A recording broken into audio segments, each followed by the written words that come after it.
Make the ground shake.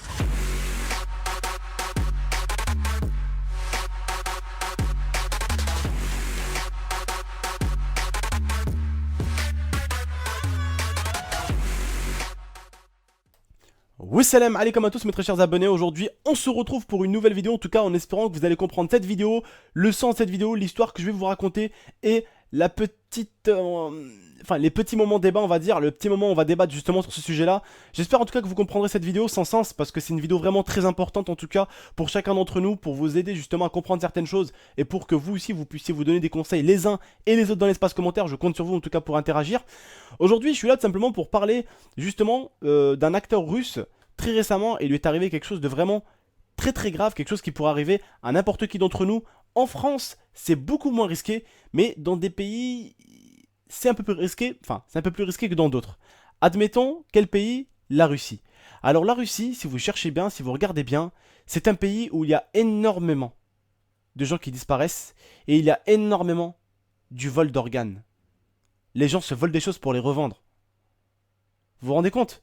Alors bien sûr, les gens s'attrapent pas dans la rue, ils se font ça. Non, c'est des organisations qui font ça.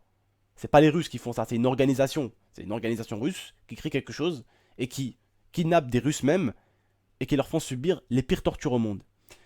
Je vous explique ce qui s'est passé. Cet homme-là, cet acteur, qui avait bien sûr une femme, va au bar. Écoutez bien, comprenez bien l'histoire. Il va au bar. Il va donc, et là, une femme commence à s'approcher de lui et à boire avec lui. Le mec se réveille le lendemain matin. Il se retrouve dans un arrêt de bus sans ses testicules. Il se réveille le lendemain matin sans ses testicules. Alors quand tu regardes l'article et que tu lis un peu l'article et que tu vois un peu ce qui a été dit au niveau de la police russe, ça a été fait par des professionnels de la façon de laquelle ça a été coupé. Ce qui veut dire que la fille l'a empoisonné en gros, l'a drogué tout simplement. Donc le mec, à partir du moment où il a discuté avec la fille qu'il a bu son verre d'alcool, à ce moment-là, ça a été blackout. Blackout, plus d'image. Il s'est réveillé dans un bus, dans un arrêt de bus. Plus de couilles. Ils ont ouvert l'enquête, comme quoi c'était encore du trafic d'organes. C'est pas la première fois que ça arrive en Russie, c'est très. Ça arrive très souvent.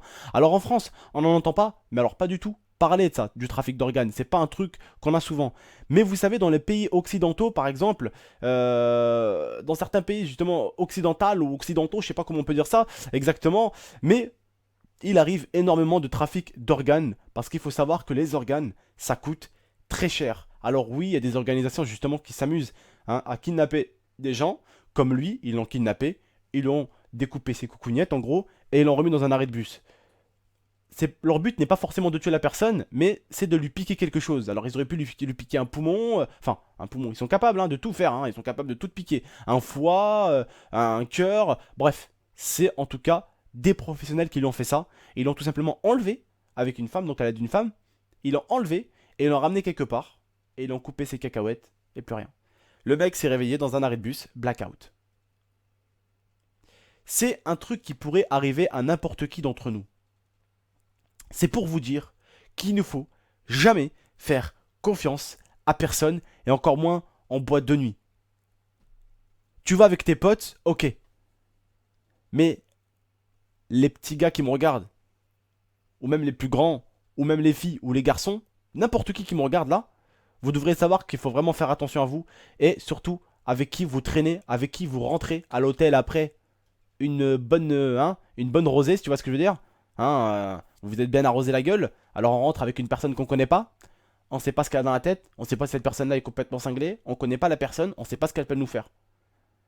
Mais je sais que t'as beaucoup de personnes quand ils rentrent de boîte de nuit, même ici en France, eh bien ils ramènent la meuf chez eux, ou ils vont chez elle, ou ils vont dans un hôtel avec elle, mais ils s'en foutent, ils ont rien, ils se disent pas qu'il peut leur arriver quelque chose. Ils se disent rien. Ben, c'est vrai qu'après en France c'est pas comme la Russie. Il n'y a pas autant de risques, il n'y a pas autant de plaintes au niveau des gens qui volent des organes carrément. Il n'y en a pas autant en France, il n'y en a même pas du tout pratiquement, j'entends jamais parler de ça. Mais dans des pays comme la Russie, attention, attention, attention. Il y a des pays où on veut aller en vacances des fois, mais on sait pas ce qui peut nous arriver. Vous savez, j'avais regardé justement un film de train, donc tiré d'une histoire vraie. Donc c'était un vieux film que j'avais regardé, un film d'horreur tiré d'une histoire vraie. Hein, c'était marqué à la fin, après on sait pas. Mais en fait, il y avait donc du trafic d'organes, mais depuis un train. C'est-à-dire qu'en fait, ils chopaient des personnes dans le train. Hein. L'arrière du train était à eux, bien sûr. Hein. L'arrière du train, il est occupé. Et ils attrapaient les gens, ils les endormaient dans le train, et puis ils les enlevaient, puis là ils les mettaient à la fin, au fond du train, et puis après ils les ramenaient dans des laboratoires où ils découpaient les personnes, et puis ils prenaient des organes. Et ça m'a vraiment choqué. Et c'est vraiment un truc de ouf, comment l'humain ne peut avoir aucune pitié pour des organes. Vous vous rendez compte de cette histoire au final? Le mec c'est un acteur, et il a une femme, il va se bourrer la gueule, tranquille, il va se bourrer la gueule le mec, il se réveille le lendemain matin, dans un arrêt de bus, sans ses couilles. Qu'est-ce que tu vas dire à ta femme? Ouais, écoute, j'ai commencé à sympathiser avec une fille, j'ai commencé à me bourrer la gueule avec elle. Oh, je me suis réveillé le lendemain matin, j'avais plus de couilles. Ah ben mon pauvre. Non seulement t'as plus de couilles, et t'as plus de femme. Voilà. Déjà moi, vous savez, quand j'étais jeune, j'étais dans ces délires-là, on va dire, de sortir, de vouloir sortir à gauche, à droite. J'étais pas une personne qui allait beaucoup en boîte de nuit, même pas du tout pratiquement. Je suis allé une, deux, trois fois, allez. Mais j'étais pas une personne qui sortait, qui était une personne fêtard. Enfin, j'ai jamais aimé ça, vraiment. J'ai toujours aimé faire la fête avec des potes, barbecue, à la plage, on allait, on mettait de la musique le soir, on se mangeait des trucs. Mais vraiment aller en boîte de nuit, sauter, me bourrer la gueule et tout ça, ça a jamais été réellement mon délire en fait, ça. Mais pour certains, je sais que c'est beaucoup votre délire. Donc juste ce que je peux vous dire, c'est prenez soin de vous, faites attention. Vous savez pas la fille qui est en face de vous, ou le mec qui est en face de vous, vous savez pas comment ils sont. Parce que vous savez, les humains, souvent, on a tendance à avoir une double facette. T'as la personne en gentil, et puis d'un coup, boum, elle se transforme en méchante. Et là, du coup, c'est plus les mêmes personnes. Ce débat-là était fait pour ça, et je me suis dit, oh putain, que ça va les intéresser, ça. Je me suis dit, oh là là, que ce débat va les intéresser. Justement, le mec, c'est une star, donc il sort en boîte de nuit. Hey, il se réveille sans ses couilles. Alors je me suis dit, je sais quand même que dans mes abonnés, je dois avoir certains fêtards. Pourquoi pas les mettre en garde? Pourquoi pas leur demander de faire attention? Alors bien sûr, en France, il n'y a pas du trafic d'organes. Mais on sait pas sur qui on peut tomber. Tu peux tomber sur une fille qui est complètement dingue. Comme tu peux tomber sur un homme qui est complètement fou. Tu sais pas dans la soirée, homme ou fille, si dans la soirée finalement tu t'es bourré la gueule, alors forcément t'es rentré avec le garçon ou la fille chez toi ou dans un hôtel, et que après ben la personne en face de toi, fille ou garçon, elle veut passer à l'acte, et que t'as plus envie. Et que elle a envie. Ou que lui a envie.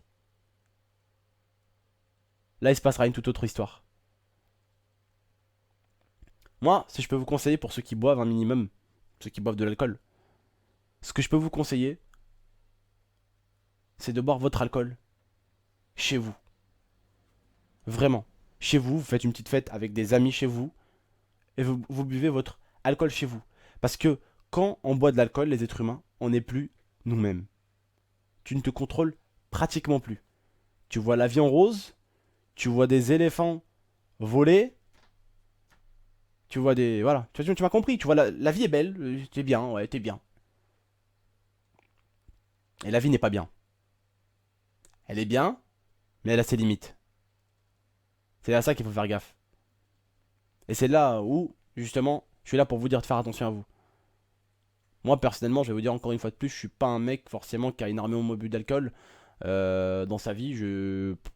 Franchement, si je peux vous dire honnêtement, alcool, cigarette, joint, ça a jamais été mon délire en fait.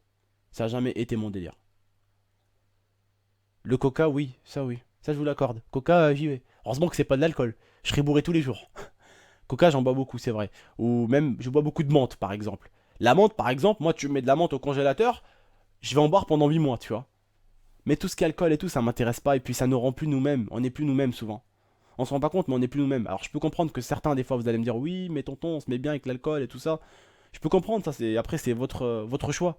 Mais moi, là où je vous dis, c'est juste, faites attention à vous. C'est très important. Voilà. En tout cas, voilà, je vous ai un peu raconté cette histoire en espérant qu'elle vous a quand même fait réfléchir. Alors, si les mecs, si vous voulez garder vos 2 cacahuètes pour votre future femme, si vous voulez vous reproduire un jour, messieurs, restez tranquilles. D'accord? Voilà, donc messieurs, mesdames, merci de m'avoir écouté. En tout cas, mes très chers abonnés, mes très chers frères et sœurs, merci encore de m'avoir écouté. J'ai vraiment voulu en tout cas vous faire ce débat en espérant qu'il vous a vraiment, vraiment plu. En tout cas, si ce débat vous a vraiment plu, s'il a pu au moins vous faire réfléchir ne serait-ce qu'un tout petit peu, mettez-moi un j'aime, je compte sur vous. Mettez un petit j'aime pour dire que vous avez aimé au moins ce débat. N'hésitez pas à laisser votre avis dans l'espace commentaire. N'hésitez pas non plus à la partager à vos amis. Si vous avez des fêtards, partagez-leur. Dites-leur que je vais leur mettre des fessées, moi. Qu'ils fassent bien gaffe à eux, qu'ils prennent soin d'eux en tout cas. Prenez tous soin de vous. Voilà, la fête, voilà, c'est comme tout. Hein, faut se modérer, pas trop. Voilà, faites attention à vous, prenez soin de vous. N'hésitez pas à liker, partager, commenter, vous abonner, c'est pas déjà fait. Moi en tout cas, je vous dis merci, puis je vous dis à la prochaine pour de prochaines vidéos. Allez, prenez soin de vous et prenez soin de votre cacahuète. Non, vos cacahuètes parce que vous en avez deux. Votre cacahuète, c'est qu'une seule. C'était né, bah, t'es un monocouille après, hein, c'est pas grave. Hein. Allez, ciao tout le monde. J'arrête pas de dire des conneries, ciao.